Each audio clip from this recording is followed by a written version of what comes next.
Okay, let's go back to what you said. So, because whoever's watching this don't know what the hell we talking about. Just jumping like, what are they talking about? Yeah, so I seen a Republican senator, I think it was a senator talking about how they're trying to pass that you can no longer purchase junk food and sugary products using EBT. Honestly, I think it's a band-aid for a gunshot wound Okay. because Okay. I get the initiatives to try to keep people more healthy. But unfortunately, when it comes to that, what about the food deserts? How come this is the only food that's available in these areas? So That if that I think if we had a solution whereas we're gonna get rid of the junk food and now we have more whole foods in the area, that's more of a solution. Well, we're not gonna allow you to buy certain foods on our dime because we feel like it's not healthy. Yeah, and that the Band-Aid and not fixing the problem is what started me wanting to record with you in the first place because I see this with a lot of things. It's like they'll say this and people will cheer it on like, yeah, like them poors don't need to be eating good, buying junk food and stuff like that. But it's like you looking at the wrong thing instead of focusing on why they purchasing these things, focus on why is that the only option? Why is there 7 fast food joints for every market? And never mind the market. When I put the video in this, I could show you a picture of the produce in my neighborhood, literally, that someone sent me because they were showing why you can't buy nothing from over here. So it's like if you're not gonna fix that problem, don't try to police what people can buy. Yeah. Like I said, it's a band-aid to a gunshot wound. There's so much bad options in these neighborhoods. You're not going to get the right options to fix the problems when it comes to hypertension, when it comes to high blood pressure, when it comes to diabetes. Those problems are not going to be solved because you're now saying what foods could be purchased on food stamps. It don't make sense.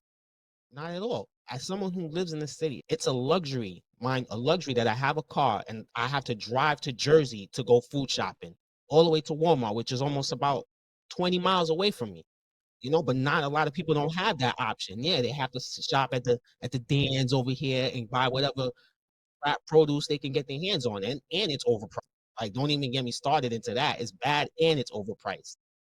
And it's hyper what's the word? I guess hyper toxic because all the chemicals that's on the food.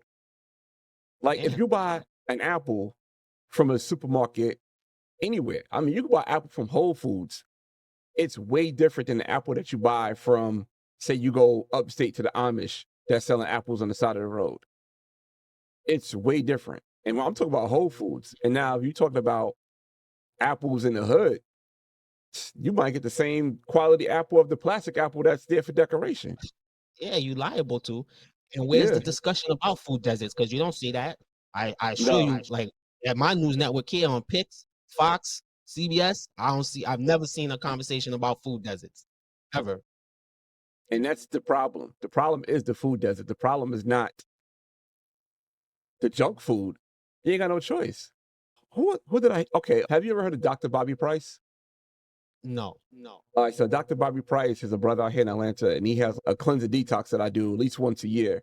And he was discussing how he went to a school and he was showing kids whole foods like blueberries, blackberries, all types of stuff. So he showed kids blueberries, and the kids didn't think they were blueberries because of the color. The kids were associating the color from the blueberries to what they see in Pop Tarts. So they was like, that's not the right color. They don't even know the idea of the Whole Foods, let alone what Whole Foods is. Or what a food looks like without sugar, preservatives, and Yeah. additives, and all that other stuff. They used to that funky looking purple that you get in your Pop Tart or something like that. Yeah. And it's like, I guess it's a double-edged sword because I see that the Trump administration has linked up with RFK Jr. and he's very into the health, but he's not solving the problems why these issues are here in these underserved communities.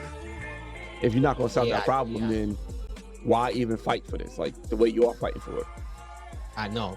And that's part of a larger discussion